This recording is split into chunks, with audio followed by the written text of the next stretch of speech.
یک بار برای همیشه روغنی سالم برای سرخ کردن و آشپزی رو انتخاب کنید. این ویدیو رو از دست ندید. روغن کنجد یکی از بهترین روغن‌هایی است که برای پخت و پز و آشپزی مورد استفاده قرار میگیره که خواص زیادی داره.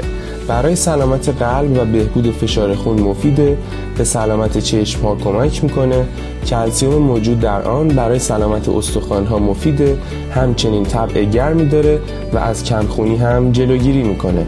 اگه به دنبال روغنگیری و فروش محصولات سالم در فروشگاه یا منزل برای استفاده شخصی یا در صدد راه اندازی کسب و کار هستین، روغنگیر تیپ سی کولد پرس آسا صنعت بهترین انتخابه.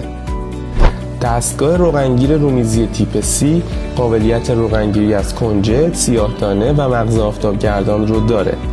همونطور که میبینید درصد روغن خروجی بسیار بالاست و یک روغن با کیفیت رو تولید میکنه و کنجاله به صورت کاملا خشک تفاله کنجد رو به صورت چیپسی خارج میکنه. ورودی این دستگاه 3 الی 4 کیلو در ساعت هست و روزانه 10 لیتر روغن ارگانیک و سالم رو تولید میکنه. محصولات شرکت آسا صنعت 1 سال ضمانت موتور و 10 سال خدمات پس از فروش دارن. جهت مشاوره قبل از خرید میتونید با ما در تماس باشید.